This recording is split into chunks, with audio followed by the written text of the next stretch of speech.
আসসালামু আলাইকুম, আশা করি সবাই ভালো আছেন। আজকে আমি চাউমিন স্টাইলে আপনাদের ম্যাগি নুডলস রান্না করে দেখাবো। প্রথমে একটি পাত্রে গরম পানিতে আমি আলু কুচি, গাজর কুচি দিয়ে হালকা সিদ্ধ করে নেব। তারপর একে একে 5 প্যাকেট ম্যাগি নুডলস আমি দিয়ে দিচ্ছি। আপনারা আপনাদের প্রয়োজন মতো ম্যাগি নুডলস নেবেন। ম্যাগি নুডলসটা সিদ্ধ হয়ে গেলে আমি এটার পানি ঝরিয়ে নেব। পানি ঝরিয়ে একটু ঠান্ডা পানি দিয়ে এটাকে ধুয়ে নেব, তাতে নুডলসটা ঝরঝরে থাকবে। তারপর একটি কড়াইতে একটু তেল নেব ডিম ভাজার জন্য। 3টা ডিম আমি ফেটে নিচ্ছি একটু লবণ দিয়ে। আমি যেভাবে ডিম ভাজাটা দেখাচ্ছি আপনারা সেভাবেই করবেন, এতে দেখতে সুন্দর লাগবে, খেতেও ভালো লাগবে। তারপর সেই একই কড়াইতে আমি আবার তেল দিয়ে দিব। এখন মেইন নুডলস ভাজার কাজটি শুরু করব। পেঁয়াজ কুচি দিয়ে হালকা ভেজে নেব। তারপর আমি একে একে উপকরণগুলো দিয়ে দেব। ছোট চিংড়ি, সসেজ টুকরো, মাশরুম টুকরো,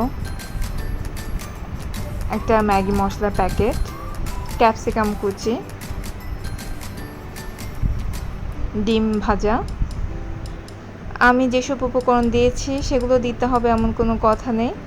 তারপর সয়া সস দিয়ে এইটাকে আমি ভালো করে ভেজে নেব যাতে উপকরণগুলো সিদ্ধ হয়ে যায়।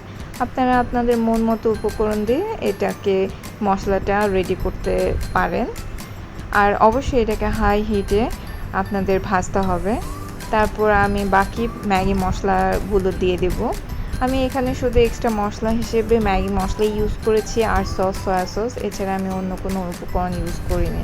তারপর আমি সেই সিদ্ধ নুডলসটা আলু কুচি, গাজর কুচি সহ সেটা আমি দিয়ে হাই হিটে ভাজা করে নেব।